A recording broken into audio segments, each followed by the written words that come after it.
dropped some knowledge on him and told him, hey, just go buy the DoorDash bag. Boom, homie, you're in. Right. Let me And go what's he grab this do? order. I'll be right back. All right, Yeah, you're no good. You're problem, good. You're Ron. good. So then Hector does what Ron says. You know, he's going to listen to the guy that fucking does six figures over a guy that does like, you know, I don't even know what mine is. But anyways, he takes Ron's advice, goes on the DoorDash thing. Mind you, Here the we go. DoorDash catering bags used to be $49.99. He copped this bag for $17.99 right now. Which you So still if you can guys, today. Yeah. which you still can today. So if you do not have a DoorDash catering bag, if you're not in the LOP, even if you're in the LOP and you want another bag, those bags are nice. I mean, they're thick. For $17.99, you can't really pass it up. But Hector did get it. Hector's got it now in his possession. And what's the update on this? So yeah, so they sent me an email yesterday because I had to harass freaking Dasher support. It's not like you're automatically in there, right? So I had to contact them. The first time they told me that I had to wait for a special email, which is BS.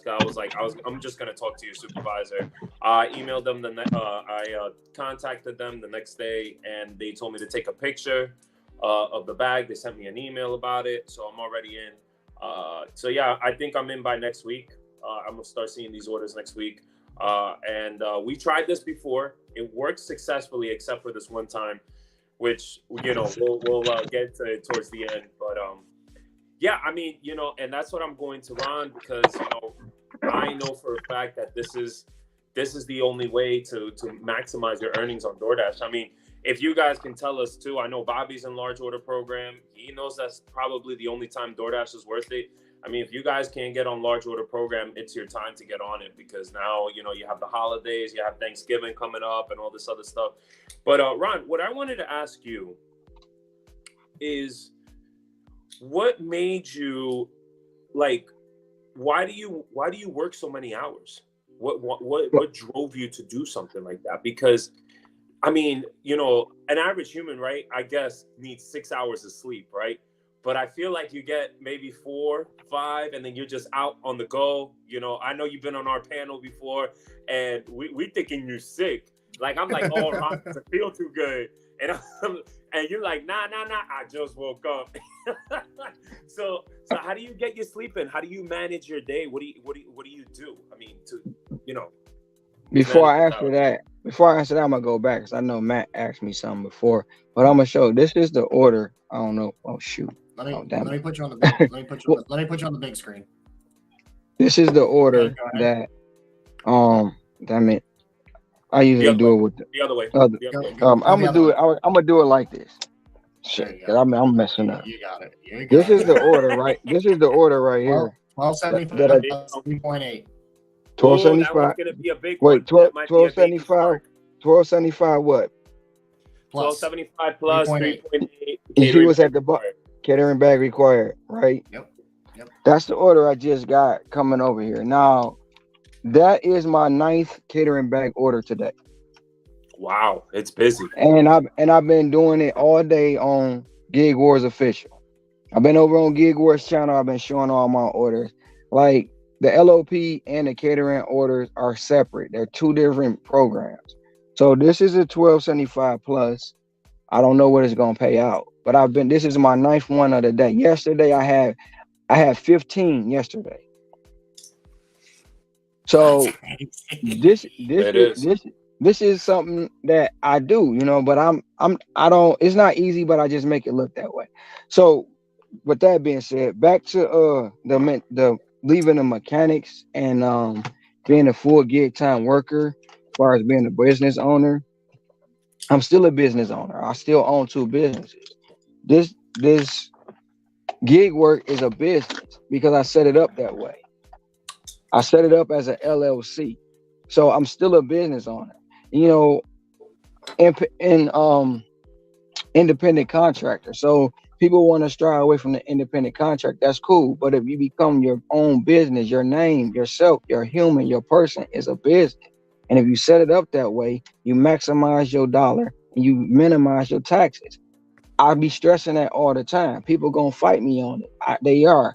I'm not a tax expert, but I will tell you, if you do it that way and structure it as a business and stop thinking that as a side hustle, stop looking for a handout, you will make it in this business. Most of the people Absolutely. look for handouts. Most of the people, I gotta have certain amount of dollar an hour. Why? It's like you doing an earn by time order. You say you're gonna make 19. I do 2 orders on by offer. I make 30 and just 2 orders. You're not even gonna make the full 19 for that whole unless you on that order for an hour. So basically, when you looking for handouts in this economy, this not for you. I understand that. Okay, now back to the mechanic side. The mechanic, I was a mechanic. I started doing cars at 8 years old. I went to school. I got my certifications. I keep them updated, even though I'm not operating. That side of the business is the mental side of that is everybody when you good at what you do, and I'm damn good at what I do. They want you, and if you're doing it by yourself, you can't really trust nobody. They want you to drop what you doing, come over to them, do this, do that. You get over there, they ain't got no money. Can I give you this? Can I cash app you? Can I make you dinner? Can I give you some, you know what I'm saying? They do it all. And I got tired of it, got burnt out. I wasn't having fun no more. If I don't have fun when I'm doing something, I stop. No matter what it is. I need to have fun. And in this side, like I'd rather go back to just being a guy who making the money and instead of dealing with this YouTube stuff. Because a lot of times on YouTube, everybody don't play. We might all laugh and joke, but everybody don't play. So with that being said, sometimes this ain't fun. It ain't fun getting on it, talking to the camera. It ain't gonna stop me from making my money. You just probably won't see me behind the camera a little bit. You know, that's why I don't even show my face on the camera. I ride to the street because you ain't really trying to see me. You trying to see what I'm trying to see what I'm doing. You trying to see how I'm doing it. You want to know. So back to what you said, Hector, working the long hours, I've been doing it all my life. When I was at the plant, I was working long hours. I was traveling. I was going around from state to state fixing the stuff they break in the plant because I wasn't on the line. I was in skilled trade. I was rewriting policy that engineers wrote. So it's nothing to me to work a long hour. But the thing about me working a long hour and somebody else working a long hour, I don't know why they always want to compare. Just think about it. If you a parent, I'm not even gonna say mother or father. If you a parent and you got a W-2, you got to get up. If you got to be to work at 8 o'clock in the morning, you got to get up by some cases 6 o'clock, right? Just to get yourself prepared to get on the road, drive to the W-2, work your 8 hours, go back home.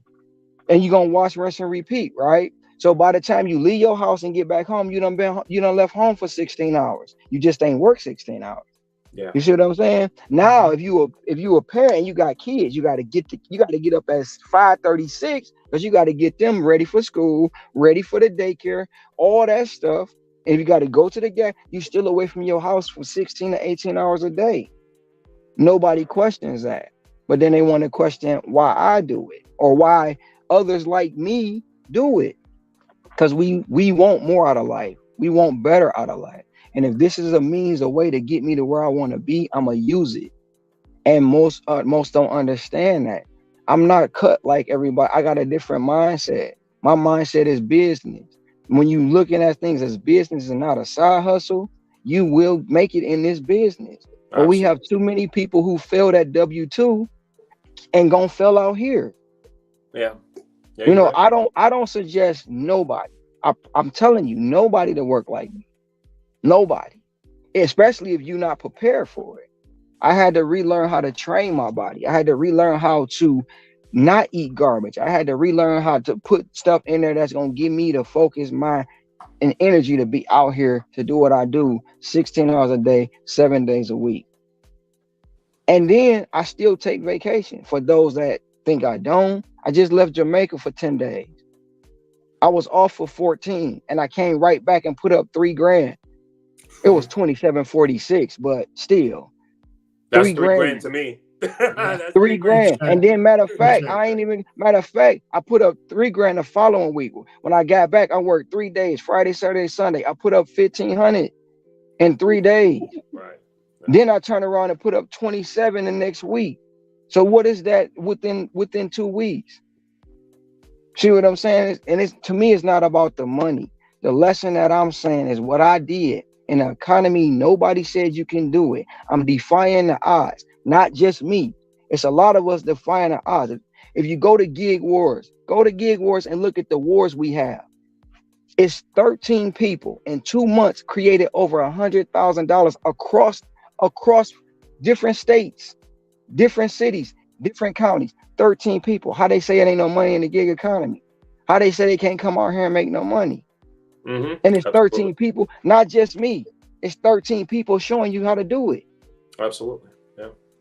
13 in 2 months, 60 days. 13 people created over $100,000. Yeah, that's really good. But they talk about me for 114. Man, quit playing with me. Hey, listen. Let me go deliver this order, man. Quit playing with me. Go ahead, man. Go ahead. I'm still talking. You can ask me. But to answer your question on the mechanic side, man, that's a different mental stress, and I wasn't having no fun. Yeah, you know that I understand that with having a detail shop. I mean, like I said, I was operating for 3 years. I was extremely successful.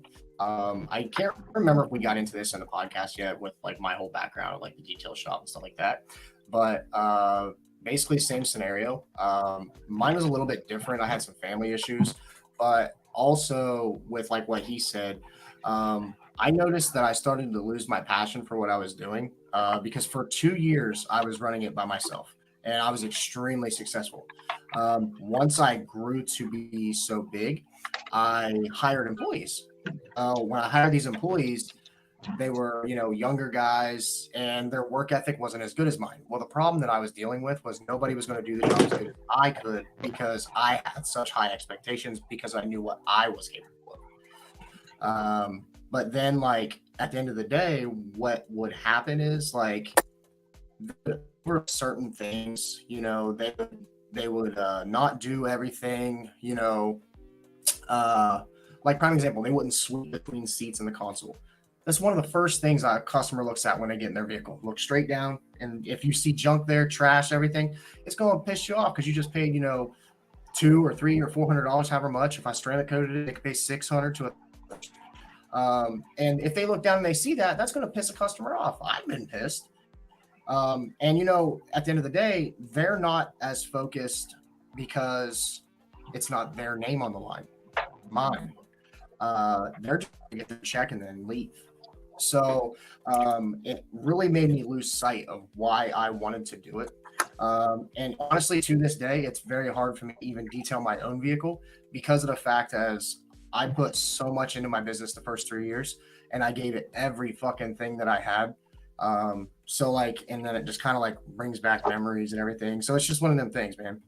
33 years ago. Yeah, that's what I'm saying. But yeah, I mean, but anyways, so what my next question is actually leads into what Ron just said. So Ron, I want to know, do you have a 5-year plan? And if you do, what is your 5-year plan? I have a 5-year plan. I don't want to talk about it. Because that's understandable. That's more side of a personal side of me. Like I just don't do DoorDash. When I say it's gonna be the old cliche, and everybody probably gonna say something, but I took it to heart when Jay-Z said, "I'm not a businessman. I'm a businessman." I'm a businessman. You know what I'm saying? I am a walking business. Nobody can tell me what I'm worth.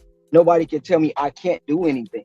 Am I gonna get no's? Yes. Is it gonna be easy? No.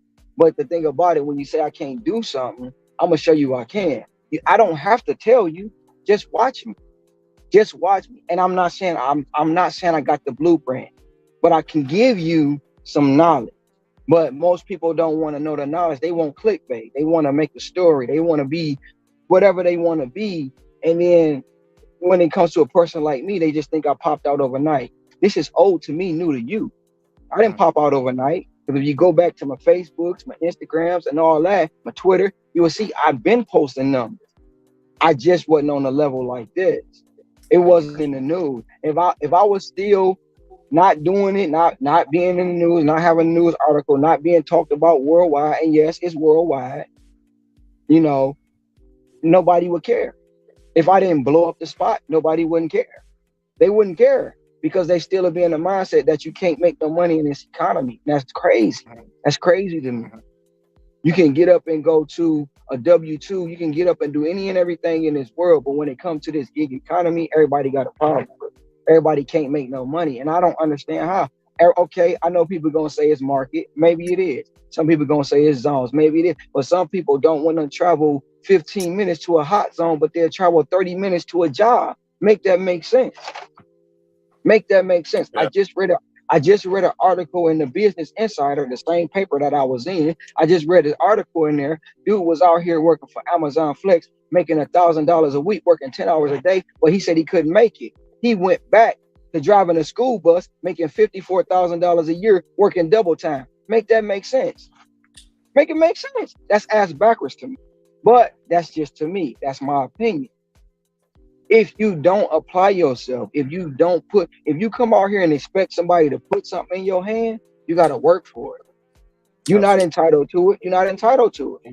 And I do what I do because I can do it. And I'm not saying nobody else can't do. Everybody has their own situation. Like I said, I know if you got a family, look, if your partner don't understand the building and you ain't gonna make it out here. I've got people who have their partners riding side by side with them because they understand the hustle. They understand what it is. They know they trying to get it. But then you have people who don't. And this is a sad situation, but it's a happy situation. I was in a place to where I'm like, you know what? This ain't worth the stress. Negative. And I open up my community post.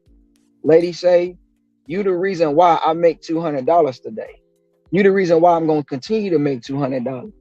I'm 71 years old and you the reason why I'm out here hustling. That's a sad situation because why is a 71-year-old woman hustling? But then again, it's gratitude to me because I motivated a 71-year-old and I can't even motivate a 23-year-old. Make that make sense. Yeah. Make it make sense. But they'll complain about they can't make no money. They'll complain about a gallon of milk being $8, but they spend $15 on a pack of cigarettes.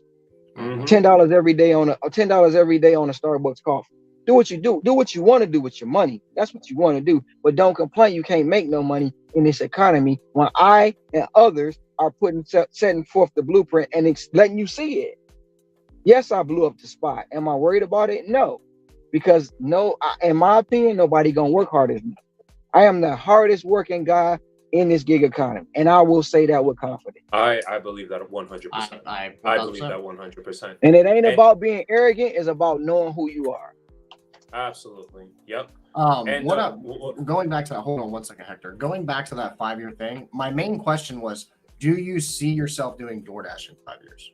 That was kind of where I was leading into that. You know what? And I'm gonna be honest with you. No matter where I get, I'm gonna keep DoorDash in my back pocket. Okay. Because just say when my 5-year plan comes to fruition, I might get bored. And I might just go ahead and say I'm gonna go out and DoorDash and donate my whole earnings for that day. Or every order I pick up, I'm gonna get them their money back for that order and keep it moving. See what I'm saying? I don't know what I'm gonna do but I'm gonna keep DoorDash in my back pocket. Mm-hmm. Because no matter what it is with me, I have a certain disposition about myself. I know me. I don't care what nobody else say. I don't. But just don't come at me the wrong way. I can get along with anybody, but I will look at you like you stupid and not say nothing to you because in my head, that's what you are. I'll be right back. That's cool. Yeah, absolutely. But you had the next question lined up. No, I just wanted to say I paid $3.25 for Starbucks. I don't pay $10.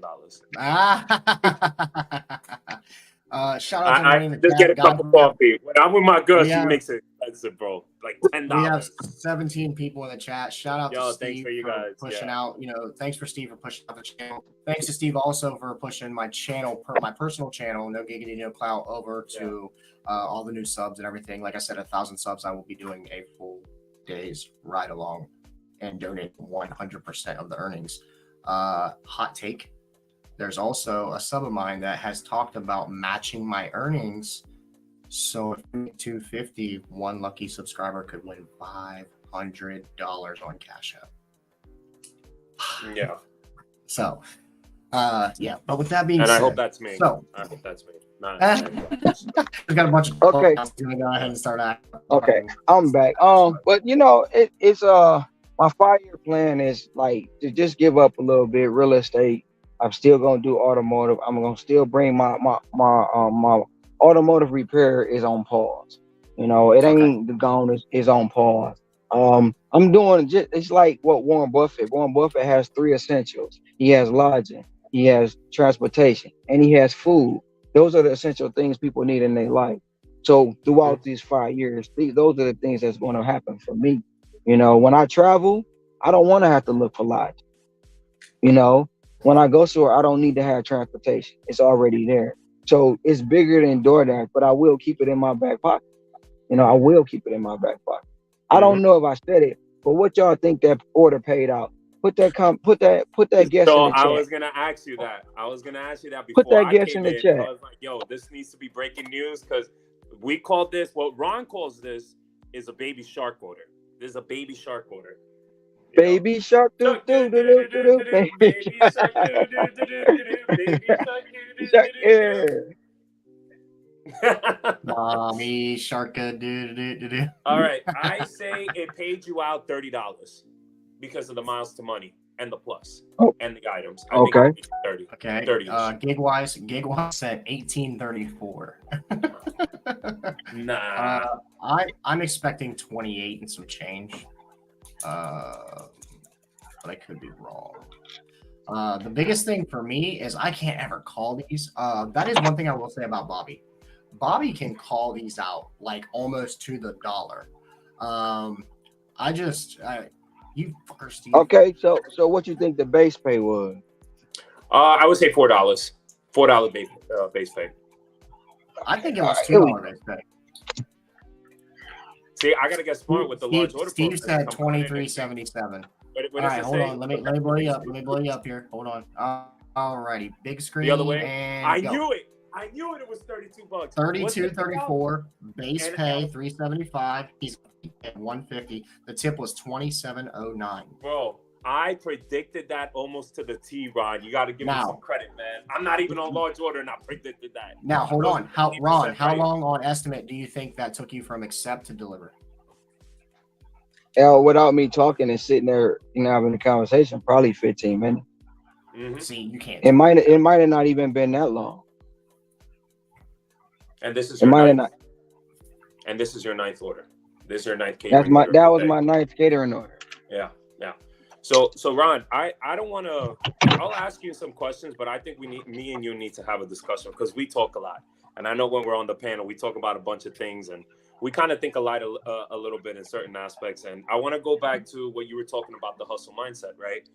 And what I noticed is that I was getting from your other conversations from what you were talking about previously a few minutes ago. It looks like to me that you've been waking up early and you've been doing this for a long time. So you were already trained from the beginning to do this. Now, what I say to people, and you were talking about people need to wake up and they need to hustle and they need to get that mindset. Let's get it going. I honestly believe, and we're going to come to this right now, it has 100% to do with your diet. They say the famous thing, you are what you eat, right? And if you put the right stuff in your body, you excel mentally to do the accomplishments that you need to do during the day, right? And I'll give you an example. And I know we're gonna have a back and forth here because I usually, for people that don't know, I usually during lunch I have the same thing. I have a big salad. I have a bunch of chicken. It could be drumsticks. It could be chicken leg quarters, and I'll have a yogurt. So one day I was in the chat, I was in the live, and I said, "Hey, yo, I had such a good day. I made $130 in 4 hours. I feel good. I'm gonna treat myself." So I ended up going to, unfortunately, Wingstop, and I unfortunately had 20-piece wings. And something told me to regret this, but I was like, "Yo, I need to treat myself." Right? I treated myself. My mood after I ate that Wingstop completely changed. Every time when I get on the road, when I eat my salad, my chicken, my yogurt, I feel great. My energy's good. Maybe I need a little cup of coffee later on, but overall, my mindset's clear. I'm ready to go. But when I had that, I didn't want to like even work. I didn't even want to think about work. I honestly felt lazy. I felt tired. I felt exhausted, and my stomach started giving me some pains. If you know what I mean, you know what I mean. So, so Ron, I know that for people that doesn't know, you actually are a vegetarian. You don't eat meat. You've been doing this for quite a while. Now, tell us, how has that diet helped you during the gig economy? Has it made a big difference for you? Do you feel like you feel the same? Do you feel better? Your clarity. I mean, what is your thoughts on diet and the gig economy? Diet matters. If you like, I'm gonna just say this about, Sarah Elizabeth had a episode where she went to the hospital for drinking Monsters. Wow. I did not know. Yeah. If you seen it, she put a video out there about it. It would if she wouldn't have went to the hospital, it would have been worse off than what it was. Also, Bobby has changed his diet, and he'll tell you all day he's got a lot of energy. He's lost, I want to say 26. If I'm wrong, Bobby, I apologize, but 26 pounds already. He tell you all day that what he's doing is making it better for him. He said it used to be where he walk in a store and he would be tired. Now he walk through the grocery store like he on clouds. So it is what you eat. Like with me, I couldn't do this every day if I didn't eat right. And I learned that over the period of time of like, look, if I want to make this money every day, I need to be able to stay woke. Because if I'm not, I'm going to be up here doing, falling asleep, maybe hit a deer or something. I don't know. So if I didn't change it for me, other than work, it was health-wise. As we get older, we got to understand our body's gonna tell us what we need to do. Our bodies, if it's talking to you, listen to it. The working. Like I say, I'm not suggesting nobody get up early. All I'm saying is this: if you working out here, and I know they're gonna say it's the market. I know they're gonna say the market. And my market is 14 zones. I've worked 8 to 9 of these zones. If one of them ain't hitting, I'm going to another one. That's me. You have people who will come out and here and won't even, I only made $5. I'm going, they sending me trash. They gonna send you trash. Ain't nothing you can do about that. Right. Yeah. So the thing about it is, if you're not willing to put the time into your body, if you're not willing to put the time into this job, you're not gonna make it. People worry about me because he don't sleep. How you know? Okay, because Google say you need 8 hours. Do you really? If you do more research and not believe what everything people say, and I'm not a doctor, but works for me. I'm gonna stress it again, but what works for me works for me. Right. Absolutely. And if you're trying to understand what works for me, either read a book or watch me. And if you don't want to understand what works for me and what works for you, do you. I'm not trying to say anything, be disrespectful to nobody. If you want to know what your limits are, push yourself. Don't do it because Pedro doing it. Don't do it because Matt and Hector do it. Don't do it because I'm doing it. Push yourself. And if you can push yourself, go to the mirror and talk to that person looking back at you. And if you can be right with that person, you can be right with anybody. If you can't, I don't know what to tell you. I really don't. Right. Absolutely. But it all starts with what I started doing is I cut out. It was a struggle. I had to cut out bacon and ribs. I had to cut them out. I knew it because every time I eat some bacon, I'm asleep. Every time I eat certain stuff, I'm asleep. Yeah. I'm the prime example. Mr. Flex works the same amount of hours I do. We grind out here. Right. We grind. And he comes back. He comes back. He works like me. He comes back. He goes through a podcast and he go look, when he tired, he'll say, look, it's past my bedtime. I'm about to head out. And that's what he do. He go to sleep. Get up and go grind again. It's not hard. you have a certain group of people who want to be victim, who want to throw rocks, hide their hands, and then act like the victim. And the ones that's doing what they supposed to do, they want to attack them. So I know the bigger you get, the more people will start knowing you, the more sense you're making. Somebody's going to attack you. Somebody going to probably attack me now about what I'm saying. But it is what it is. Instead of them taking the time to say, wait a minute, let me just look and see a little bit of what he's saying will make my day better. Just a little bit. They gonna deny it because they don't talk so much negative their whole life. They can't be real with themselves. Absolutely. Yeah. They can't be real with themselves. You know, and like I say, it goes from me cutting out because I used to drink all sugary drinks, no soda, just Arizona iced tea, and everybody know that's full of sugar. You know, yeah. I stopped drinking that to drinking unsweetened tea. Unsweetened. Then I started brewing my own tea to where it was unsweetened. So I went to that. Then I started juicing. When I started juicing, I seen all the energy I had. It's like I was on the 20th floor, 18th floor. Elevator wasn't working. I shot down the stairs and walked. I'm like, dang, wait a minute. I ain't even tired. Wait, hold on. 18th floor wasn't gasping for air, legs wasn't hurt, none of that. I shot down because I didn't want to wait for the elevator. You know, so once I seen certain things like that, I'm like, well, I used to get up every morning. Either I have some lobster tail and rice, salmon and rice, or some tuna and rice. In the morning, as soon as I eat, I'm asleep. I start watching a video, reading some books. Don't eat when you get up. Wait till at least 11 o'clock. Did that the first couple days. I'm good. I ain't sleepy. 11 o'clock come around, I eat some fruit. I'm good. The third day, I'm like, man, I gotta have me lobster tail. I go get it. Instant. Hold on, I gotta fast for the first 4-5 hours of the day. Started intermittent fasting. So what it is my daily diet. I'm gonna drink a juice, eat a salad, and I'm good. I'm good until about 8-9 hours. If I'm feeling sluggish, I'll go get me a piece of fruit, drink another juice, and I'm good for the rest of the day. Because after 8 o'clock, I try not to eat. And I go home, I get my 4-5 hours of sleep, and I'm right back up.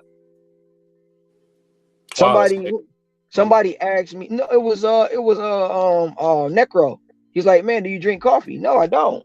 I don't like coffee. I've never seen you drink coffee. Yeah. He said, you just laid down. I said, did I? I mean, I don't know.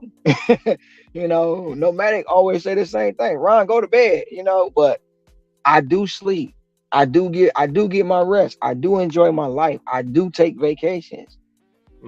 I do it all, but it's just because when someone wants to say what you're doing or not doing, they're not reflecting on you. They're reflecting on how they feel in their life and what they not able to do. That's all it is. It's like Driven Dad talked about it, the Krabby Patty or the crab sandwich. If I said it wrong, I apologize, Tony, if you're listening. But the sandwich, they eat it and they want you to eat it because they don't want you to go nowhere. It's like the crab in the barrel. When you get out, they want you to come back. And then if you don't follow their blueprint, if you don't agree with them because your skin tone look the same, then they want to attack you. You know what I'm saying? Yeah, even though they came at you and disrespected you in a way, they still attack you because you didn't agree with their logic, which is sometimes stupid. Let me 1 second. Flex, the reason why you're not seeing any comments is because you're on Ron's panel. On your Ron's, if you come over to our channel, the Nobody's Favorite Podcast channel, you'll see all the comments. Yeah. And I think that's one big thing. Yeah, I think that's one of the biggest things that I think not a lot of people talk about is I feel like in part to a lot of people really not getting up and going out there and just really hustling is with their diet. I feel like they put a lot of junk in their body. I think they don't put valuable nutrition in their body. I mean, I've seen people fucking get up in the morning, have sausage McGriddle, have some freaking latte with like 300 pounds of sugar, and it's like that's so much harm for your body that at first you're gonna feel full, but that energy that you're not gonna sustain that energy at all. Once after 30 minutes or 40 minutes, once that digests into your body, it's not gonna feel the same, right? So I feel like that's one of the things that people don't even talk about as much in the gig economy. And I think it should be brought up a lot more frequently that, we have to eat healthy. And that's like one of the ways for us to succeed. Because I'm telling you right now, with that whole Wingstop thing that I was telling you about, Ron, I really felt like shit. I felt like I didn't want to do anything. I didn't even want to scratch my freaking eyebrow. I was lazy, bro. Like, you know what I mean? So it's like, it's really what you are is what you eat, and I feel like that's something that's very big. I know Bobby's already changed his diet. I know you've changed your diet. I mean, we got to work on Matt a little bit because he's been loving Monsters and Prime Energy. So we'll talk Don't about get that. Steve started. Don't get Steve started. Don't give him ammunition. Yeah, but, liquid death. It's really important. But Ron, what I want to ask you, so what is your what do you think about your days? Like, so I know that you're not busy all the time, right? I know it's not like every day. How do you keep that mental focus to keep grinding? Because I know there's probably some days that you sit down in your car and you're like, damn, I kind of don't want to work today. Or I don't know if you ever had that feeling, but if you have, how do you get through it? What do you do? Do you meditate? Do you have some alone time? I mean, how do you get through it? I mean, I just had one of them days last week. Matter of fact, was it last week? Yeah, it was last week. I had one of them days to where I'm just gonna keep it a buck. I get up and I go through my progression, check my emails, do stuff, things I got set up. Like I got a photo shoot Monday, and I'm going through the emails, and then I hit the button, and it's a mention. And I look, because I don't check mentions, right? I look, I got 60 mentions, and 20 of them are negative. So I'm sitting there like, you know what? They testing the other side. Man, I don't want to be that person. So I had to call my girl. I called my girl like, listen, I mean, I don't want to go down this rabbit hole. I don't think I'm working today. She like, no, because if you don't, they gonna win. I'm like, fuck it, I ain't getting on YouTube today. No, if you don't, they gonna win. So I had to go sit and have a conversation with myself. I had to meditate. Like, look, you are who you are. Mm-hmm. If they don't want you to, I'm not better than nobody out here. I just work harder than other people. That's it. We all do the same thing at the end of the day. We out here trying to make money, and we out here picking shit up and dropping it off. Whether it's chicken nuggets, brake pads, whether you're going to do a truckload from state to state, we all doing the same thing. Yeah. We picking things up and dropping them off. Everybody do it different. Mm-hmm. And a lot of it's not about questions, answers. It's not about somebody asking me how long I work and me get. No, I don't get upset. I get tired of asking the same question over and over. If you know I answered it, go back and watch the tape. You ain't gotta ask.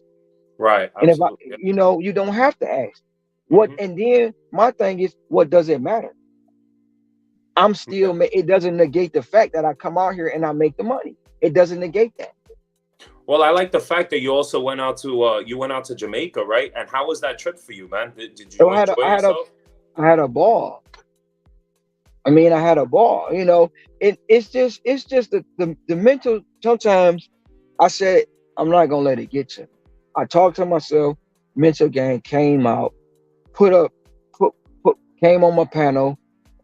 Had a live, and I really wasn't even working. I still was making money, but I wasn't even working. Right. I really do this with no effort. I mean, I'm being honest when I say that. It's no effort for me to do this. It's not like, okay, I'm in a place that is considered paradise. It's never the same. The orders I pick up are never the same. It may be the same restaurant. It may even be the same customer. but they might have steak one day and they got chicken tomorrow. It's never the same. The scenery's never the same. The sun don't rise the same. The sun don't set the same. So the only common denominator is we picking it up and dropping it off, and we trying to make money. That's it. So when it come to just being in this economy and all the high school stuff that's going on now, it get a little draining. Right. You know, and like I say, I try to stay in my own lane, do it my own way, and I stay out the way. You know, and I'm not, like I say, it is what it is. The article came out, the news story dropped, and here I am. Yeah. It's old to me, new to you, you know. And if you think I'm an overnight sensation, I'm not. If you think I worry about numbers, I don't. Because I don't even know my numbers half the time until I get done at the end of the night and I put them in gig work. Absolutely, yeah. So and, yes, do I have those days? Yes, heck, shoot. Right now the beach is calling, but the beach ain't paying me. That beach looks beautiful, by the way. You showed us a video of that on the live, yo. That water was blue. Hey, blue. I'm gonna go spend some money. If I stop working now, if I made $200, I'll probably spend $200 because it costs $200 for a crab boil here. What? That's a lot of money, bro. You lying? You know what I'm saying? Good. It better be good. But you can also get a whole lobster for $10. What? Yo, that doesn't make any sense. It does. It's crazy. It does. So that's what I'm saying. So either way it go, man, I'm out here and the distractions I minimize because if it's not an asset, it's a liability, and I don't like liabilities. Yeah. Yeah, absolutely. If I answered your question. Yeah, I mean, and that's what I like. That's what I like the most about you, Ron, is that you have what I call guidance. You're trying to really not only grow your business that you had, but you've had this business mindset since you were very young. And I personally, for one, I told you this before, I kind of idolize you a little bit because it's making me think like what's out there at 4 o'clock in the morning, what's out there at 5 o'clock in the morning, because I wake up at 5, but I have a routine, right? And it takes me like an hour and a half to go out because I got to walk my dogs, I got to eat my oatmeal, have my yoga, whatever. But I'm like, yo, forget this. Let me just get up, walk the dogs and go. And let me just see how it is. You know what I mean? And let me see how I could do at 5 o'clock in the morning. And that's what makes me want to do that because I see a person like you that, let's just be honest. You could be the type of guy that could really brag about yourself if you really wanted to. You could show your numbers. You could show, I got this, I got that. But you keep it humble. You know what I mean? You keep it real humble. I mean, for Christ's sakes, we're not even talking about this yet. This guy drives a freaking SUV. He drives like a Cadillac 07 from 8 Mile, from the movie I drive a Yukon Denali, man. Yeah, buddy. Yeah. It's a Yukon Denali. It ain't a Cadillac. I don't like Cadillac. You do it differently, and that's what I like about you. It's like because you have a plan. You're not out there making money, and you're like, you don't have a 24-hour plan. You have already an end game of what you want to do. And I just want to ask you: is the end game living in Hawaii? Are you forever gonna live there? Is this your home? Like this is your forever home? Are you gonna stay there for the rest of your life? Nothing's forever. I got you. Yeah.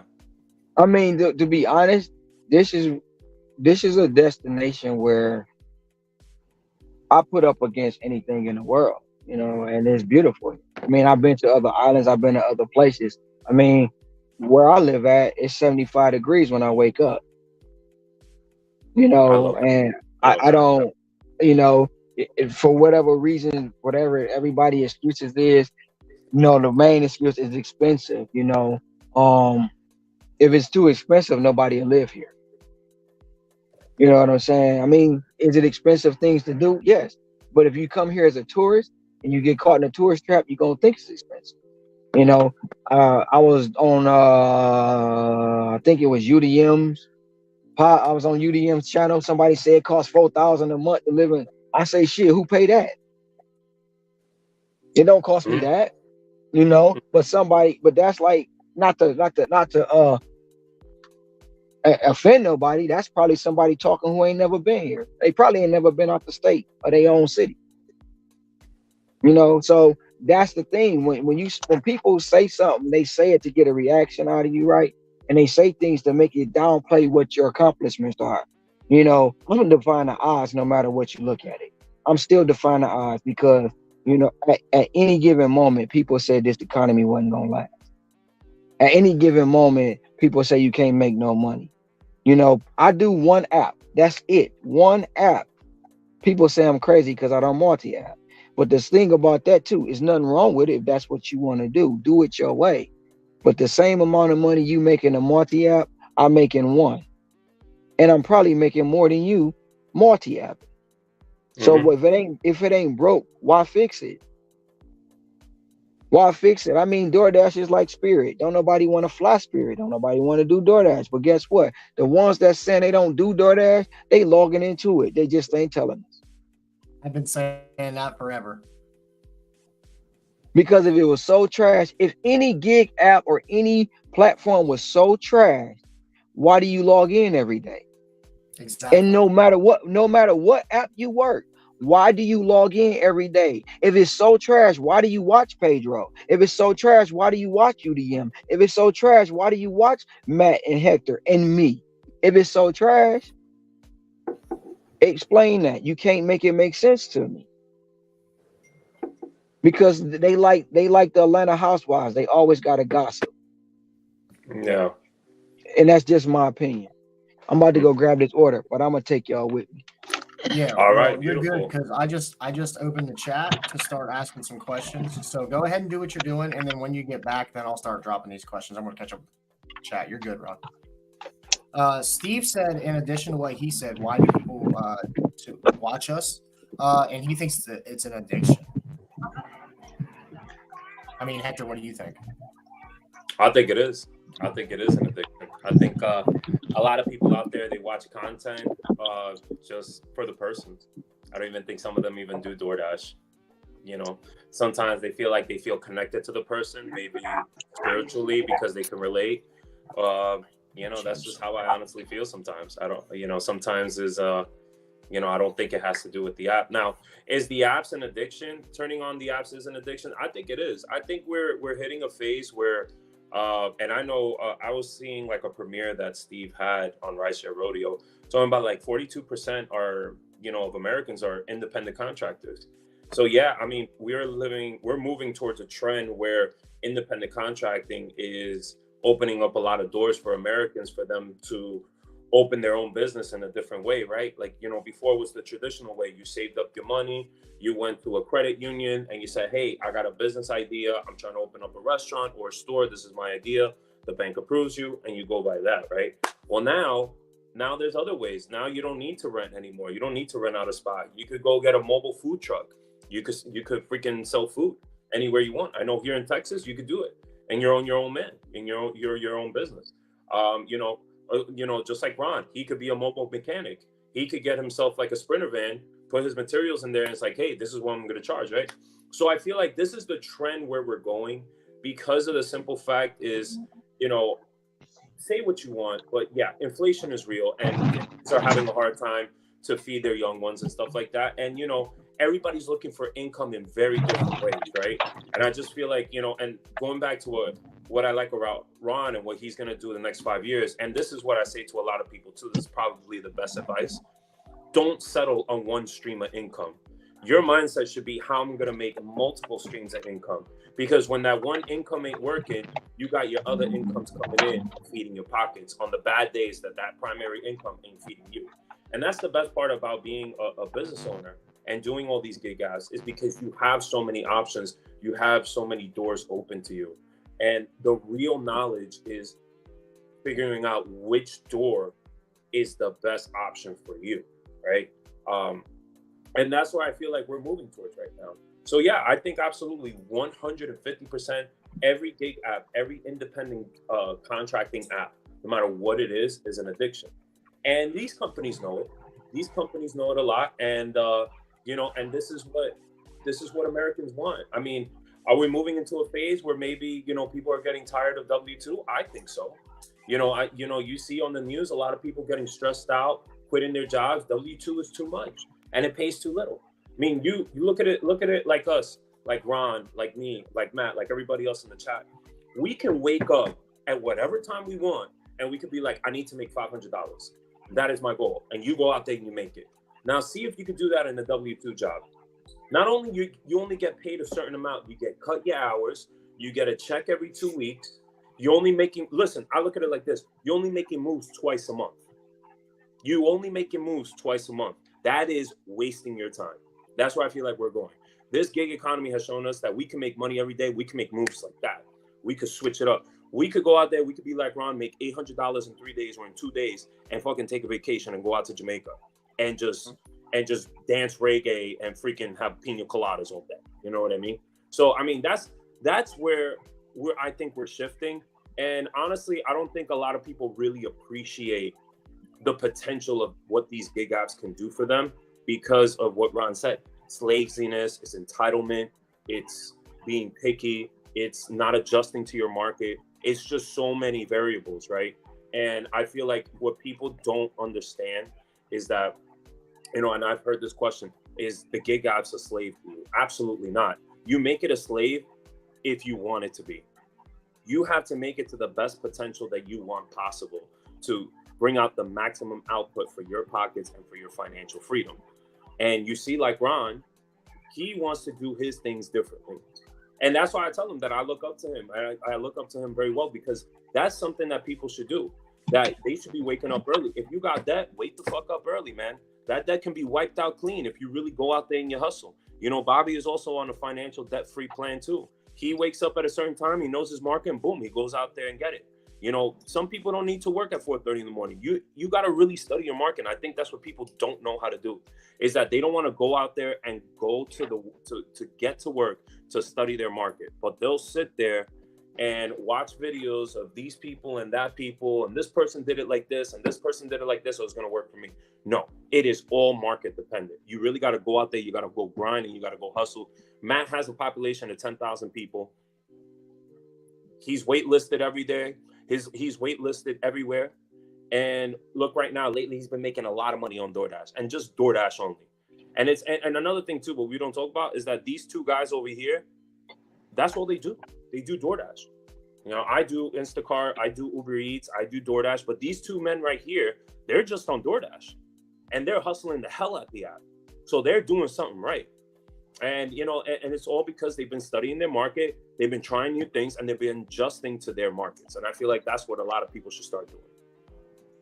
Let's go ahead and start asking some questions. I opened up the chat. First question is, Bobby wants to know, how much would Ron charge to teach Hector how to work? That's my question. I knew you were going to put that up. Yeah, Ron, I want to hear it, buddy. Give it to me. Hey, it's free game. I mean, it's free game. You know, it's not hard to show somebody something. Like you said, we mentioned to him about getting a catering bag. He went out and got it. You know, he went out and got it. He didn't. He hesitated, but he still went out and got it. You know, he had to throw that out there. He hesitated, but he still got it. We've been telling his ass like fucking weeks, like, go get that damn catering bag. Yeah. Shout out, Digi. Appreciate you being here. Oh man. I'm not talking. I'm on YouTube. Gig-wise, Matt only needs 120 subs now. So, and once again, shout out to everybody that's subscribed to the other channel and subscribed to ours tonight. All right, so we go down here. Scrabble said, but a lot of complaints come from people who don't work, who don't want employee benefits for free. Absolutely. Yeah, preach, absolutely. Preach. Rydell's in the chat. He said, Hector, say, look, Mom, I'm on TV. I got y'all playing on my TV. What's up, Rydell? Thank Hector, you for coming through, man. That's my guy, man. You know. Shout out to Kalaya for being in the chat. She said, and at this time of the year, a lot of people are getting laid off from W-2 jobs. Yeah. Mm-hmm. And that's a lot of things that we don't talk about too, is the layoff is it's coming strong and it's coming hard. And it's not from people that are making minimum wage or making $40,000 a year.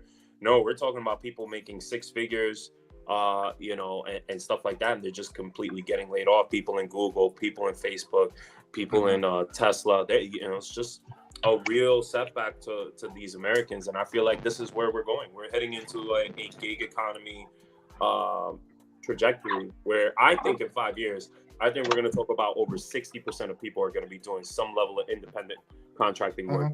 I could see that. Panel question from Rideshare Radio.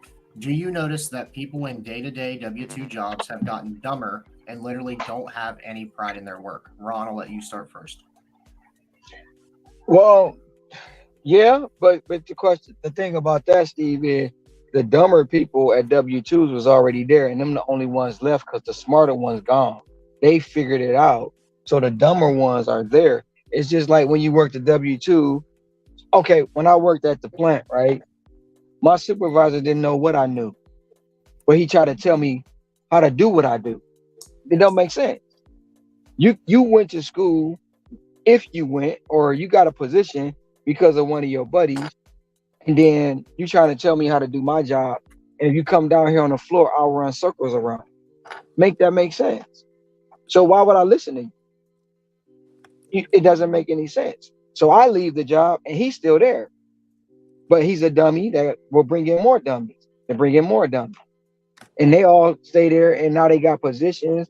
You know, when people get a little bit of power, it go to their head. And that's what happens with W-2 jobs. It's the same thing as out here. Okay. They couldn't make it at the W-2. They come out here. I mean, don't get me wrong. Are the apps perfect? No. Do they have flaws? Yes. But can you make it work for you? Yes, you can. But they come out here, oh, I need 12 an hour. Oh, I don't have a livable wage. But guess what? When you signed a TOS, you knew what you was getting paid. Mm-hmm. You knew it. You knew it. And it's like the people who complain about, I mean, I ain't taking no $2 order. I ain't taking no $3 order. But the people who complaining about those orders before COVID, they was taking those orders. They just ain't gonna tell us about it. They just ain't gonna say nothing about it. Because now they gotta have a large order. They gotta have that $100 banger. No, it don't work like that all the time in this economy. You know, but yeah, they're slower. So we have another question by Hulk Smash. He says, "Why did people say that gig work isn't a real job?" Hulk Smash, I don't know. You know what it is? I mean, I asked a question a couple months ago, or maybe a year ago. Why do people say that? Some people say because you don't have benefit. Some people say it's because you don't have a paycheck stub. Some people say it's all different reasons on why they say that. My one rebuttal, or my one reply to them is, how is it not a real job and I make real money?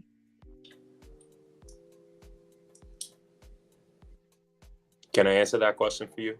You can answer. You can answer that. You know why people do not take the gig work as a real job? You want me to tell you the honest reason? It's because they don't take the job seriously. It's as simple as that. They think that they just work. You know what they do? This is how I'm telling you. This is a lot of people.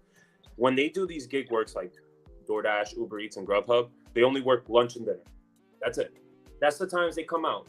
And they're there cherry picking, which is fine. Depends on your market. You can do it if you want to, right? You come out during those times, you know, whatever.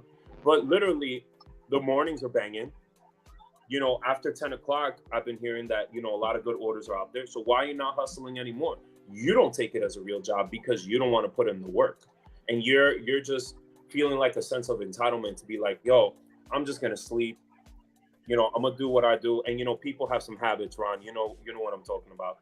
They have some habits. They can't let it go. That's their priority because it makes them better, I guess. And they really don't want to really take initiative and put that down and be like, yo, I'm going to make this money. And that's why I said back before is that these gig apps allow us to, you know, really make as much money as we can, right? And we're out here and we're grinding because we have a plan of what money we're going to make, not only for the day, for the week. I need to make $2,500. Okay, this is how I'm going to do it. And that's that, you know, and a lot of people don't have that mindset because they don't take these gig apps as a real job. I don't understand why people even do that. I mean, you have an opportunity to be your own boss, set your own hours, and work as much as you want, and people are not doing that. And you're seeing Ron doing an interview with us, right? He's doing an interview with us, and he could be at home and he could be chilling with his mic and blah, blah, blah. This guy is hustling. He's probably on his third order, I think. I may be wrong, but you're probably on your third order as we're talking right now. And, you know, that's the exact most, you know, hustle mindset that people need to put in. And, you know, it's really these big changes that people don't want to do in their life. You know, like you, for example, Ron, you never probably thought to yourself, damn, you know, my diet was the real like factor in me not making money, until you actually change your diet. You're like, wow, I really am making more money. I am more mentally focused. I am more mentally sharp. I got more energy, and I feel a lot better because I did this big step. You know, giving up meat and giving up all these things that, you know, it tastes good in our mouth, but it's not good for us really in the long run, is real tough to do. And, you know, that's what the people don't know. They don't know how to adult yet. You know, you have people that are grown-ups that have a 10-year-old mindset, right? And they think that that whatever they put in their body, they're immortal. Whatever hobbies they have, they're immortal, and nothing's going to happen to them until something happens to them. And that's when the shit really hits the fan, you know? So, and what, you know, Steve even said earlier is that, you know, when I was talking about the health stuff, you know, he was talking about truckers and their diets and how a lot of them now, they have health issues because all they do is sit for hours and hours and hours and hours. They don't have an opportunity to stand up, and their bodies don't give them an opportunity for them to walk around. So they're stuck with all these health issues down the line because as a trucker, wait, are you really going to eat healthy? You're going to go out there, you're going to eat burgers, you're going to eat fries, you're going to have steak, you're going to have a buffet and stuff like that. And so, you know, these people don't understand that, you know? And that's another thing I didn't touch on. So, it's been about a month since I've been doing it, but every hour I will bust out 50 push-ups. Damn. No matter what. No matter for 8 hours a day, I would just get out 50 push-ups. That's what I would do. Or I do some jumping jacks. So I wasn't, you know, that was like some of the quote unquote people's concern. He sits in the truck all day. Do I? Or you think I sit in the truck? Like it just comes back down to it, Hector. If, in my opinion, like I say all the time, my opinion, my plan, some days before 12 noon, I can stop my day and do whatever the hell I want. Because I done made 200, 250. That's 8 hours worth of work. 8 hours. And I can still stop my day and go on about my day. But once I do that, I know 9 times out of 10, I'm going to spend some money that's unnecessarily spending, or I'm just going to get lazy, right? So at that point, I'm like, damn, what else can I make in 16 hours? What else can I produce? And I go out and I do it. And that's what a lot of people are mad, like don't understand. Whatever you set your mind to do, you can do it. It's just that when you listen to what society says don't, people don't. And yes, you can. And I myself I'm defying the odds. And I've been like this all my life. I don't put myself in a box. People gonna say I do, but I don't. And when you have a different mindset, if you tweak your mindset, if you stop listening to all these people who you think have good knowledge and they don't, we see it every day. Somebody will get up there and say some old foul stuff, then hide their hands like they ain't do nothing wrong. They hide their hand. Oh, they're picking on me. Oh, I don't know why. Oh, I took a break from doing this. Oh, that we had a truce. But then come right back around and say some foul stuff in a joking manner. Quit playing with me. You know, you see it every day. It's across multiple channels, bickering and arguing. Yeah, people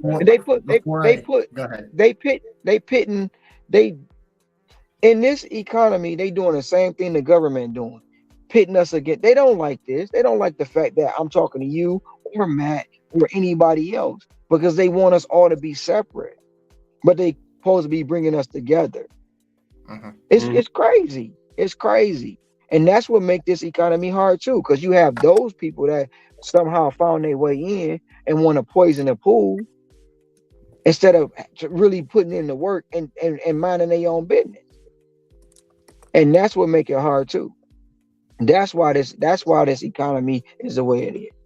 This side of it, you know. But next question. All right, we got a good one here. Yeah. Okay. Well, before that one that Steve asked, earlier in the chat, this was like way earlier in the chat. There was 2 questions actually. One was from fucking Roy. I didn't get to write it down, and it was super funny. Let me see if I can find it real fast, because it actually, like, I wanted to read it so bad. All right. He said, it's right here. Does that mean a girl gets smarter when I make her swallow because she's eating a bunch of extra brains? Hello. Wow, this guy's crazy, man. Yo, Ron, next question, please. Next question, please. So, but after that, you know how Roy is. You know how Roy is. But no, earlier in the chat, I saw Gigwise ask, Ron, do you know roughly on a day how much you drive, like how many miles you drive a day on average, roughly? About 180. Okay. So there, the Gigwise there, 180. He said 180. Steve put a question in the chat. It said, panel question, and this is a good question for all 3 of us. If you were deactivated from the apps you work, what would you do starting tomorrow to change that? Well, Hector, I say this. You already know my background. I got restaurant experience, 10 years. I could go up the block and go to a restaurant right now. I'll get hired the same day, right? But to be quite honest with you, I'd probably go into real estate. My dad's been doing it for so many years. He's a very smart individual. My sister's here in the chat. I love her very much. Shout out to Yuzi. You know how our dad is. He's extremely smart. He knows a bunch of stuff. So I would just do real estate with him full time. And just do it here in Texas, because that's one of my passions. That's one of my end games. Like, in a year or so, I'm gonna be done with all of this, and I'm gonna be doing just real estate. Be doing this like part-time, very part-time, something for like, vacation money or something like that. But real estate is really my passion. So if I were to be deactivated tomorrow, it would be either going back to the restaurant industry, working full-time, I already got the experience, or I'd be back in real estate, So that's pretty much my answer. But another thing too, a lot of people don't have resumes either. A lot of people that do these apps, they've never worked a day in their life, bro. They just have no resume. Right. And it's real tough. Because when you actually do want to quit these apps, I mean, you go out there, you apply for a job. What are you going to put? I worked for DoorDash. Oh, what were the requirements? I drove, I dropped off, I picked up. Yeah, so it's real tough. It's real tough to get hired in a different space when you're just doing the gig app. So that's just my 2 fallbacks if something were to happen. That's when you gotta say. That's when you gotta say. Go ahead. That's when you gotta say you gotta work for Dior DeJay. It's a logistical transportation company. So you gotta make it sound better. But no, I have a talent in a trade that I can go anywhere with. And it is, if I want to go back to it tomorrow, I can. And hell, I could put on brakes all day and make this, probably make more money than what I'm making now. So it's not about, like, I have a multitude of things. I have other businesses going as well as DoorDash. So I'm not all my eggs not in one basket. DoorDash is seed money. I use DoorDash so I don't have to go to a bank. I don't have to talk to my family. All I got to do is go wherever I go, get the money, and use it for whatever I use it for.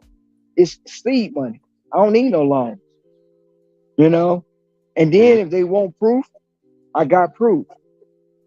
It's just another means of me to having a better life. And most people don't understand that, because their mindset is not the same. Is all it is I need to make a couple dollars to go get some weed. I need to go buy these Jordans. I need to go buy these glasses. I need to go, they want to live, they want to live their money. I'm not saying don't have nice stuff, but the thing about it is, if you look at the rich, they got the things we have, but they don't wear them all the time. Exactly. And there's a difference between rich and wealthy. It's a big exactly. Even in the gig, I'm going to where all the big $10 million houses at. Them the cheapest people on earth. Tell me about it. Because they didn't. Tell me about it. Because they didn't get that money by giving it away.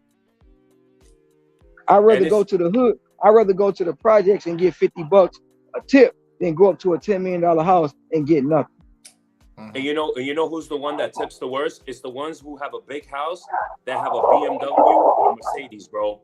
If it's one or the other, it's a wrap. It's a $0 tip, bro. Guaranteed. You could put it in stone, bro. Every time I see that in the drive-thru, I'm like, I ain't getting the tip, man. It's gonna be $1, $2, or $3. Or hospitals. Yeah. So those drug reps tip like shit. Let's just keep it a stack. So what about you, Matt? What would you be doing if you got deactivated tomorrow? See, so this is something I haven't really thought about. And that's a problem. Because honestly, outside of DoorDash, I'm also a content creator. But if I lost DoorDash, what content? So I have to ask myself, what am I good at? I'm very intelligent when it comes to automobiles. I'm very intelligent when it comes to, if something happened, I would find a way to, at the end of the day, I'm not going to go back to a W-2 job. Because I've been my own boss for so long.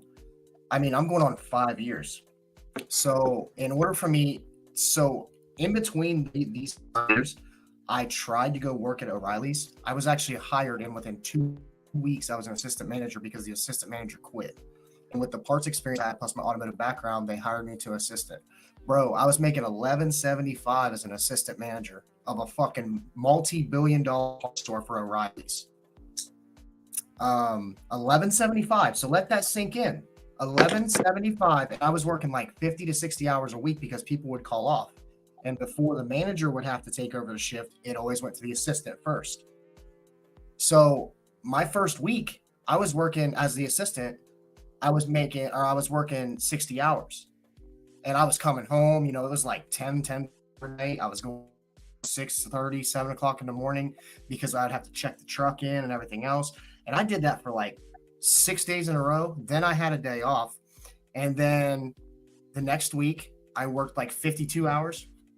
And mind you, this is at $11.75 an hour. I made no commission. I made nothing.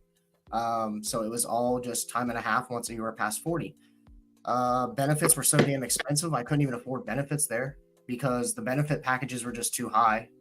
But yeah, at the end of the day, I was like, you know what? This is why I started my own business. This is why I, decided to take this route in my life.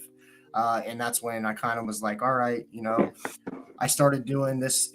I don't know if a lot of you have ever heard of pallet liquidation, but I am super passionate about it. That was my second business that was successful. So when I had my detail shop, as you all know, I'm in West Virginia, Ohio. So like around December, maybe January, the weather gets to be like unpredictable as shit. So when the weather Ron would know because he's from Michigan. So like once it gets in the wintertime, I couldn't do detailing in the winter because who wants to get their freaking car washed, waxed, all this stuff in the wintertime? Nobody. They just wait till springtime or tax time and then they just get their stuff done, right? So I had to find something to do in between there, right? So I came across this idea to start doing pallet liquidation. Wholesale liquidation from Lowe's, Target, Amazon, Walmart, Dick's Sporting Goods, places like that, right? Home Depot. And I would get 53-foot box trailers, so full semi-trailers of 25 to like 30 pallets of like returns or like misboxed merchandise, stuff like that, right? And I got very good at it, and my channel grew, like my page grew on Facebook like tremendously. And this was right around COVID. Everybody was getting all that extra, you know, incentive money and stuff like that. And yeah, that's what I'm going into. So like I was like, okay, this is going to be a really good way to make money. So what I would do is I would sell every pallet at say, and if this pallet was $500, there was probably about $1,200 of retail, maybe $1,500, $1,600 of the retail price on this. And this is for like a reseller's market, majority of the time. So these people would buy these pallets, and then they would break everything down, and then they would sell all the items individually, and then they would put them or, you know, places like that. And then they would sell all that. And dude, I can tell you right now, I would sell 1 truckload a week and I would gross over 10 grand. And then I would have about $3,500 come out for the truck. So that puts me back at what, 65. And then I would have my shipping cost, which was about 250, 200, something like that. I can't remember off the top of my head. It's been a while. And then what else was there? Because I was in a partnership with the pallets. So I had a guy went in with me. He's one of my best friends to this day, still one of my best friends, even when we closed the business. We would split, you know, we would sell and then we would set aside the rest for the next truckload and then still have all of our taxes paid. And it was, I did that. We did it for like 10 months. It got so busy that like I had to like slow down on booking details because my garage was constantly full of pallets. But one thing that I noticed was I would get a truckload on a Friday and I would be sold out by Saturday. So like the thing with wholesale logistics is like, if you can actually find the right base, like I've told Hector this multiple times, if I would ever come to Houston and move to Houston, that would be one thing outside of DoorDash, all this other stuff. If I didn't sell cars as a used car salesman, like for myself, and build a used car lot and build it from the ground up, my next thing would be a pallet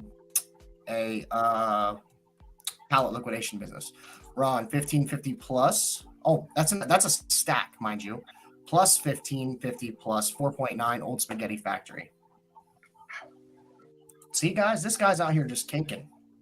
He's also 5 hours difference from me and 4 hours difference from Hector. So it's what, 5 hours? It's what, 5 o'clock there? Almost 5? 4:40? Something like that? No, it's 4:41.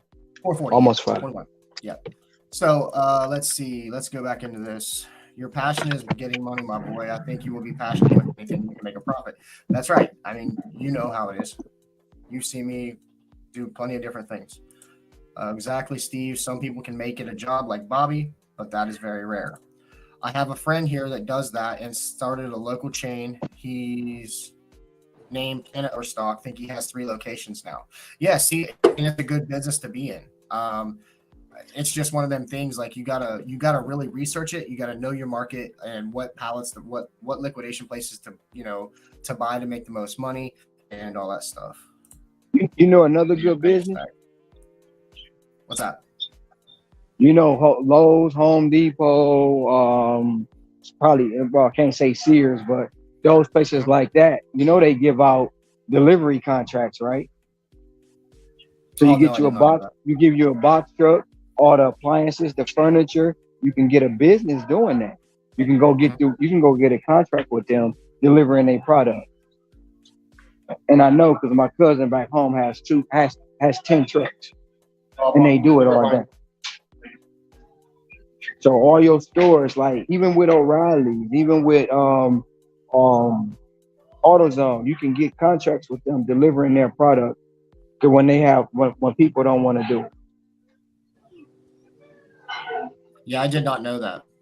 Yeah, I mean, it's a lot of businesses. It's a lot of businesses that you can make and create. Anything can become a business. Anything. But a lot of times people don't want to look at it like that because it may be that they feel it's beneath them, or it may be somebody looking down upon it, or for whatever reason, they don't want to do the paperwork. Trust me, I don't like doing paperwork either. But if you're serious about changing your lifestyle, if you're serious about making some money, just change your mindset. Change your mindset. Oh, change your diet too, but change your mindset. You'll get by. Absolutely. Steve said, if you have had a big gap in your resume, take on 4 to 6 weeks holiday work for 10, 15 hours a week. Get letter of recommendation from holiday work. Yeah, that works really well. I mean, there's a lot of, if you, for anybody Fanatics does that. I know that for sure.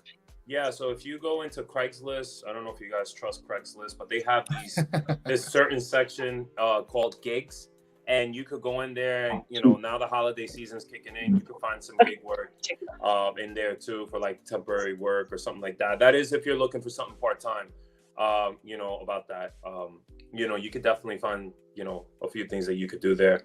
But it goes back to, what we're talking about today. And it's like, I just think that the whole gig economy in general, I just feel like a lot of people need to kind of like really change their perception and just do what's best for you, right? And I think that, for me, it took me a lot to change that because I used to, dash at like around 10 o'clock in the morning. And I'm like, bro, I'm like not making money. I'm like, yo, let me wake up like at 5 o'clock in the morning. I started doing that. I mean, the little changes like that, they go a long way, right? And, that's what I think we need to do. I mean, and I'm fortunate enough also to have a resume. I have 40 people. I have like 20 people I could call and they could give me a reference. You know what I mean? Like I'm pretty much, I could go get a job if I wanted to, but I just feel bad for the people that can't, man. And, that's the thing that sucks about the gig economy is that even though we could be really good at our jobs and we can make a lot of money, when push comes to shove and we get deactivated, I mean, what is next for everybody, and, it's real tough. It's real tough. But, that's why you got to keep striving. And that's why you got to really work on your market and really learn how to use the gig apps. Don't let the gig apps use you. You use the gig apps. You know what I mean? And I think that's the best, advice I could give to anybody about that, Gig wise, that you can do that. What's going on, Red? So GigWise put, you get a flatbed trailer, you can start a business assembling sheds with Tough Sheds or companies like Tough Shed. The pay is good too. For those of you that don't know who Tough Shed is, you're good. So for those of you that don't know what Tough Shed is a lot of places. If I'm not, correct me if I'm wrong. It's the company that like you can order these like buildable sheds from, like Home Depot, Lowe's, stuff like that, correct? And you be like a on-site person that builds these for them, right?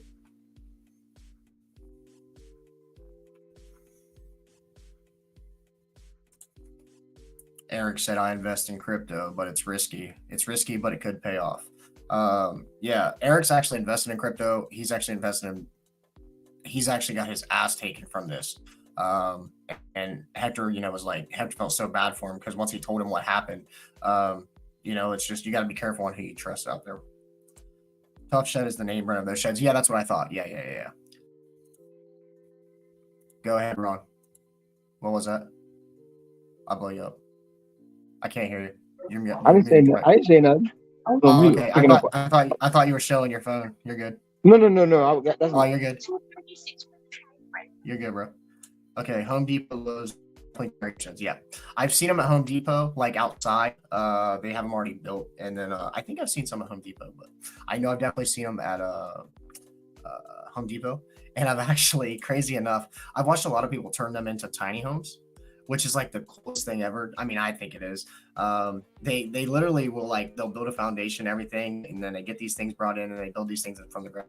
They'll put a porch on them. They'll have all this stuff. They'll drywall everything. They'll put steps inside. They'll turn it into like a loft. Like, it's so cool. But yeah, that would be another way if you had, like you said, a flatbed trailer and stuff like that.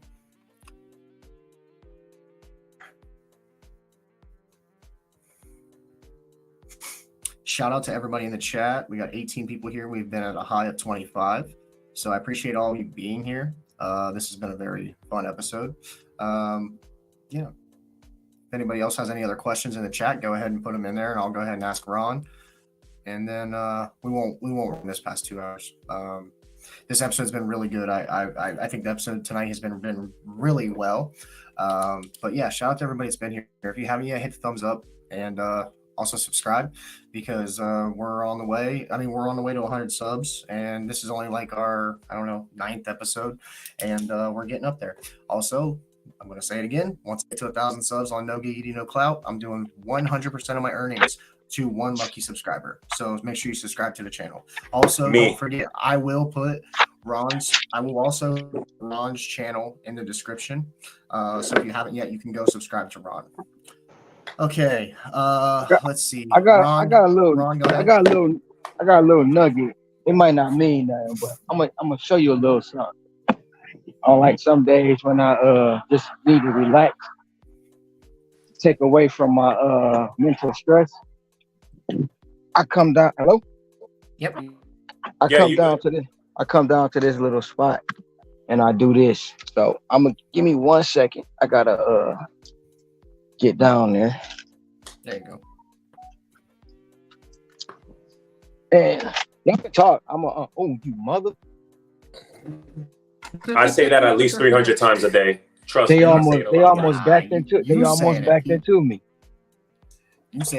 backed into me. He was close. You know what I say. You know what I say, Matt. GFYM. Yep. Mind you, also coming soon with the roll of the turn year, Nobody's Podcast merch. He froze. Possibly in the works. Nobody's favorite podcast merch coming in January. Merch? Oh no! Thank God Bobby's not here. Hot take. Hot take. You know. Yeah, you kind of glitched out.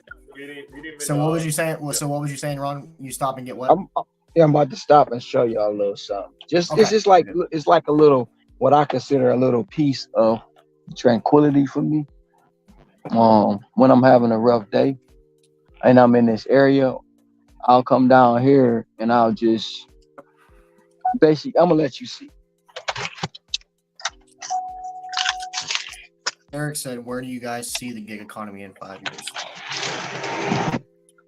Otto, shout out my homie.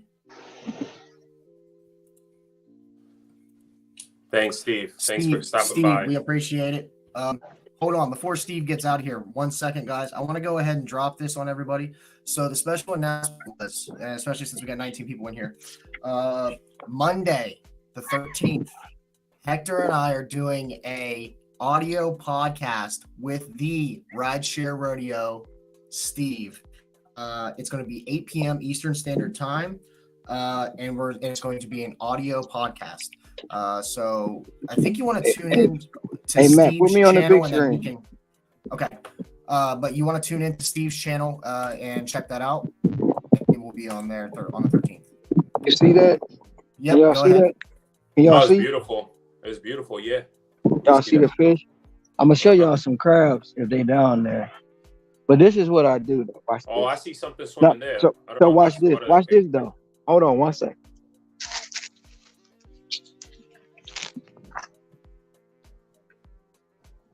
That looks beautiful. Y'all see him? Yeah, I do. Mm-hmm. Yeah, you just threw him something. What'd you throw them, Ron? I'm feeding them. I'm feeding them. I'm feeding the fish. This is what I look. The birds up here too. See the bird. Oh, so this is what it's just relaxing. I tell you this right now. The only place I could do this is probably at a Petco. I can't do this anywhere else. At a Petco?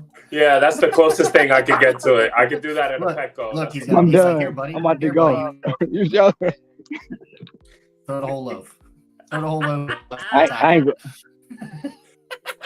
Yo, Ron is hilarious. Ron said, "Jump in." No, when I was laughing, look at the birds going crazy. When I was laughing, watch that thing. I wish I could zoom in. Trying to give the bread to the guy, and the guy's like, "Yo, I don't want bread. I'm not hungry." No, I tried to get him the bread so he could feed the fish. No, he was like, homie, I already ate. Nah, that's just like, I just get a little excitement out of that. That's like, it was relaxing. Fred said Hector be a Petco throwing bread in the goldfish tank. You bet your ass. # cops. Yo, you're 100% right about that. But did y'all see how clear that water was? Oh, beautiful. Oh, beyond beautiful. I mean, now I can see why you meditate there a lot. I mean, that's one of the things that I think that I like a lot about my, I mean, that you like probably about Hawaii is you could go to certain spots and you could just relax there for 30 minutes and you could just take some time off and just kind of reset your mind and kind of prepare yourself for the dinner rush or any other type of rush, or if you're just having a bad day or something like that. I mean, that's just really peaceful over there. And I saw a bunch of cruise ships too. I'm assuming that it's a docking port that you were at. Yeah, the port is right here, but that boat that you saw, that's the dinner cruise boat. So that boat actually is about to leave out and go for the sunset dinner cruise. You probably didn't see this other boat in front of me. It's the Clyde. It's the Falls of the Clyde. This the actual boat that they filmed one of Pirates of the Caribbean on. Really? Oh wow. Yeah, it's the actual boat. Then they have all these other, like there's another dinner cruise boat. Then they have 4 ships in port right now. 4 cruise ships are in port. So this is basically to the what is it? Tourist season. So it's gonna be a lot of people here, just for tour. I mean, not to basically be tourists.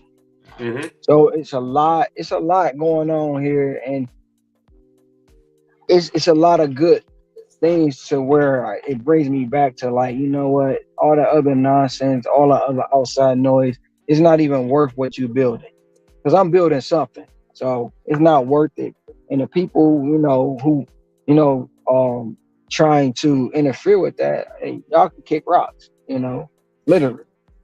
And I'm just gonna continue to do it my way, in the way I do it. And I don't need to do no interview with certain people. I don't need to talk to certain people. I don't. And if I don't, and one thing about me, and I'm gonna tell you this, if I don't mess with you, I don't mess with you. I don't talk to you. I don't go to your channel. I don't watch the stories. I don't do none of that, because I don't give clown shows. Because my mama always told me, if you give a clown a stage, he's gonna continue to perform. And I don't do it. Yeah, that's true. Said, Ron, do you have anything else to say? You broke up. You kind of broke up a little bit. I said, we wrap this up. Do you have anything to leave with? I mean, if you're really serious about anything you do in life, just be dedicated, be consistent, stay focused, cut out all the outside noise.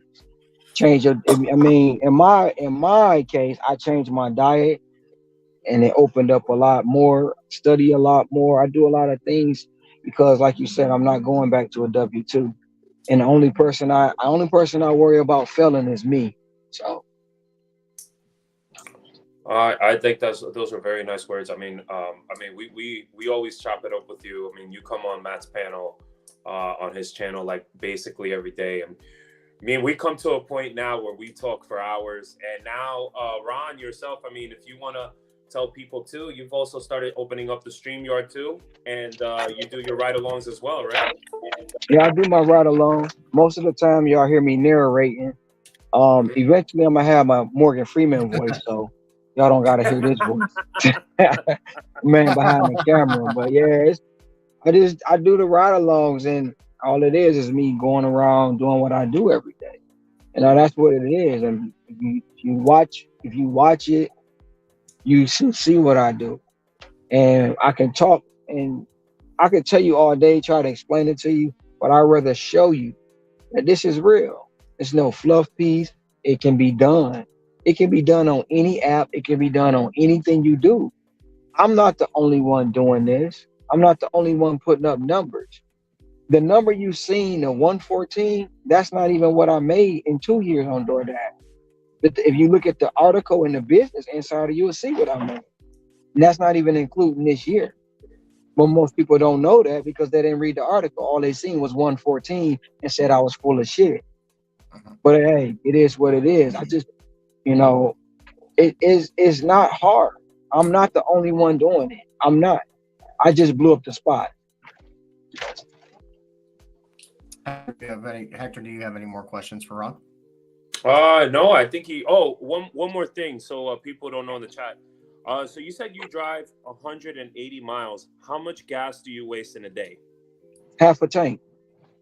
And how much does that normally cost in Hawaii right now?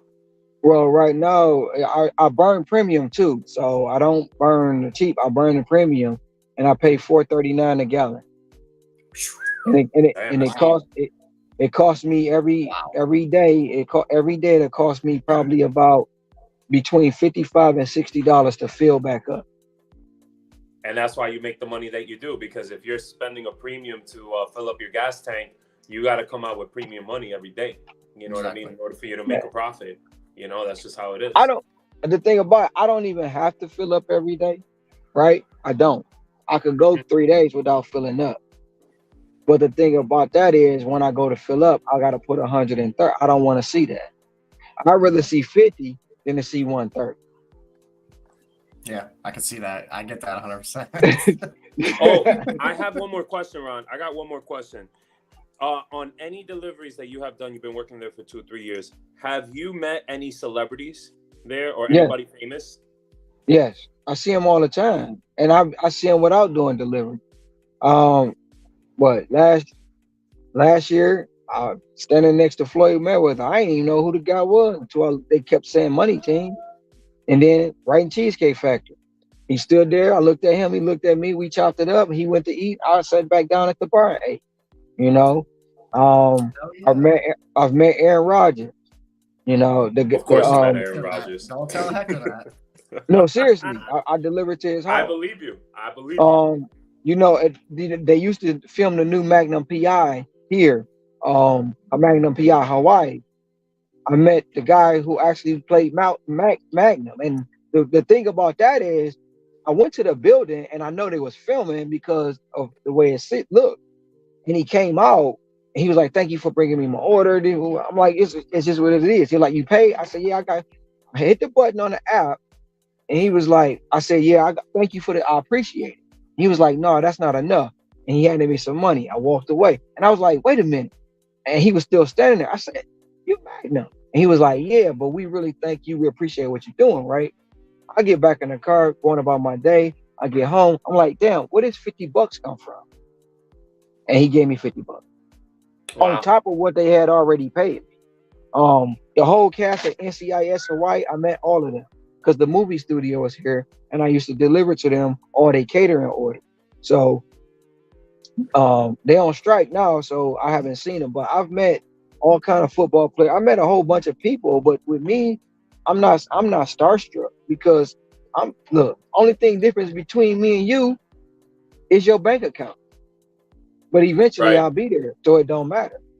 You know, they human just like us. You know, they most of the time, if they don't have to make up all glitz and glam, they want to be respected as human beings and not because of what they do for a living. You know, and most of them nice, except Jordan. He's an asshole, but that's a different story. And yes, I've met him in real life. He's really an asshole. Damn. I can see that. Oh, I definitely see that. Look at him and what he's done in being an owner. So there you go. All right, well, guys, we're gonna go ahead. Ron, I'm gonna go ahead and kick you off screen. Thank you for coming on. We appreciate you taking time to meet with us today. Like you said, I thank you.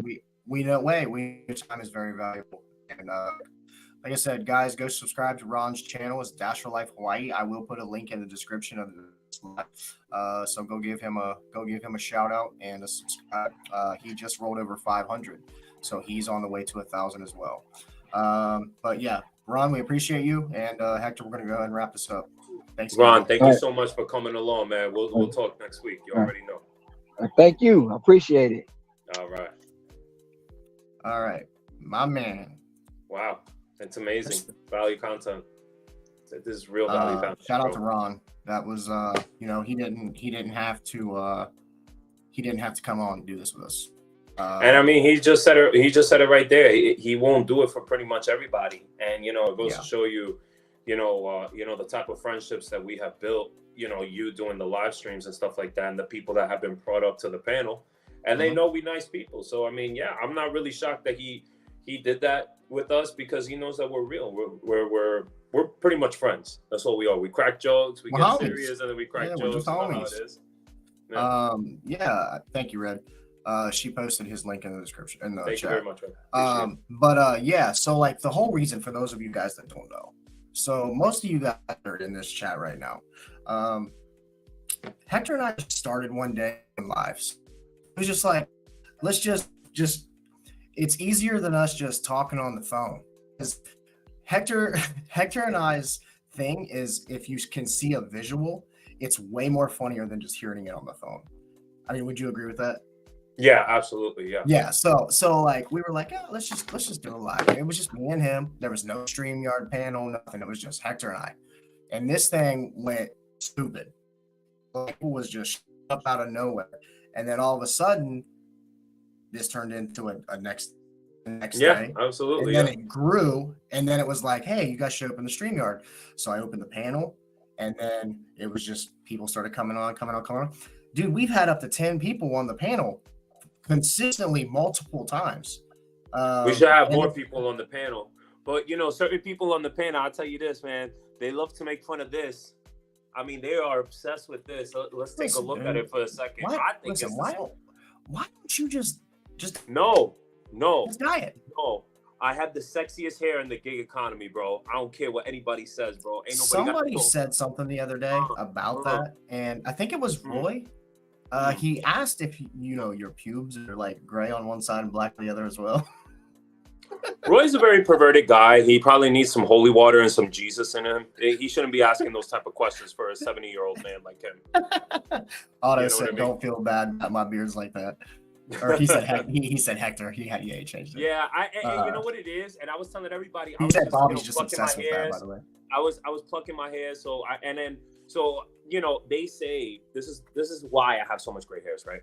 So they say that when you smoke cigarettes, depending on your genes, you grow a lot more gray hairs. Now, back in the day, I used to smoke a lot of Newport hundreds, because it's like, we used to pick up in New York City Lucy's. They're called loose cigarettes. I was just about to ask you to say that. Yeah, go ahead. Yeah. So we ain't nobody gonna buy like $15 packs of cigarettes, bro, or $12 packs of cigarettes. It is ridiculous. But yeah, I used to get Lucy's, and the only Lucy's that are available to sell are Newports. And I'm not gonna tell you why is in New York City that Newports are the Lucy's out there, but right. So I guess it accelerated my hair growth of being gray. And then I started plucking my hairs at a really young age. So I got my first gray hair when I was like 17, 18 years old. So yeah, it grew really quick. But, hey, I honestly, I embrace this color. I really do. I think it's a unique color.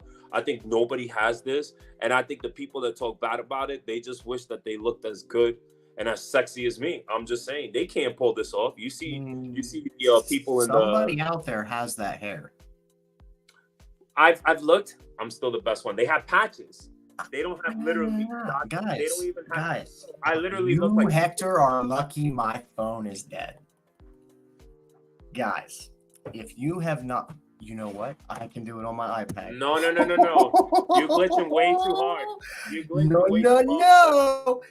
This do is it. why we're best friends, everybody, because I can show this. You mean because a lot of you that haven't advantage. subscribed to my channel very long haven't seen this yet. So let me go to my channel, No Giggity. Let me go to my community post. The other day, Sean and I were at where was I at? TJ Maxx, okay? And I seen this. Let me solo layout. Check this out, everybody. Look at this, everybody. Oh my God, bro. I don't even look that hideous, bro. Yo, it looks like some freaking girl that's in Texas. So look, he said nobody out there has this hair, right? But look what my caption was. Hey, everyone, look, I found Hector. So. Sada, you need to stop. You know who's winning that game tomorrow. No, listen, yeah. But yeah, so guys, that was like, I saw that. I sent him a picture and I was like, bro. Well, after all this, right, I put it up on the community post and everybody was laughing. I found out this thing so what those are called is Funko Pops, okay? Did you know that you can go on Funko Pop's website and design your own Funko Pop?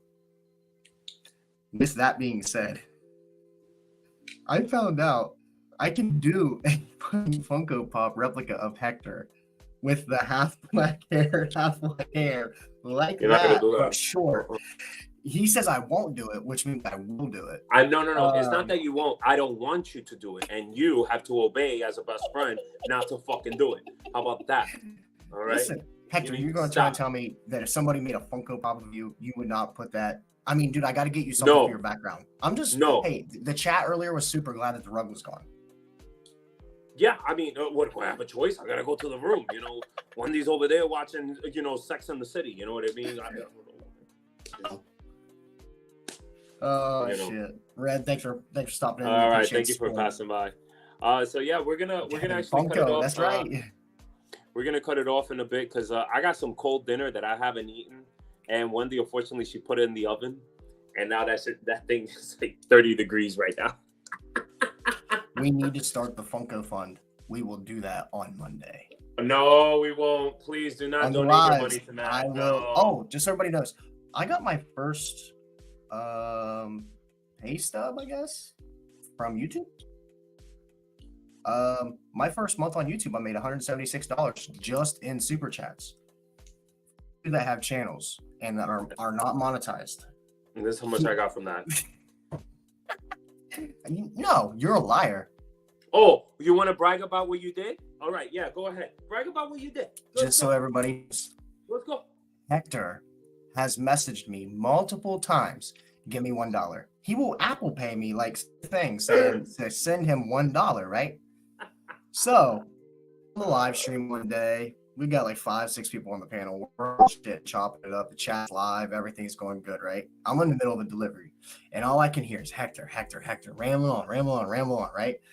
So then I'm like, somebody said something about, I think it might have been Ron, or no, I think it was Kevin.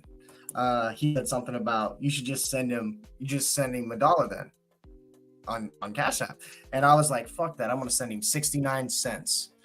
And try to send him 69 cents and it wouldn't let me. You have to at least send a minimum of $1. What did I do? You sent me $1. I sent him $1. This man has asked me 7 times on Apple Pay. Give me $1. The last time he super chatted me in Cash App, like he sent me money on the Cash App tag for the streams and stuff like that, because he is a supportive friend. Listen, all jokes aside, I am grateful that I've met you. And I will say this to the end of time. Listen, I will tell you all, this is not an easy friendship. We argue.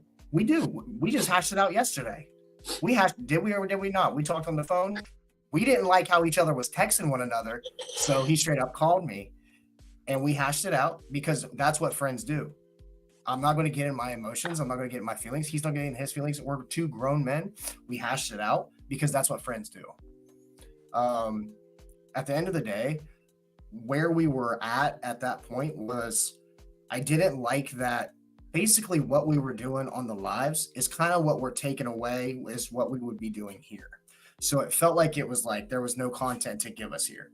But we had a long conversation yesterday and we were able to come back to the surface and remember why we started this. So just know that, I love you like a brother, dude. That's from the heart. And I appreciate all you do, man. I do. I mean that. So let me get this straight. So you're gonna make fun of me. You're gonna tell me about Cruella de Vil. You're gonna make a customized doll, and then all of this just to say you're my brother and I love you. Interesting. That's weird. Do you guys see it? You guys see this? See what I fucking deal with? Jesus Christ. God, this is so funny.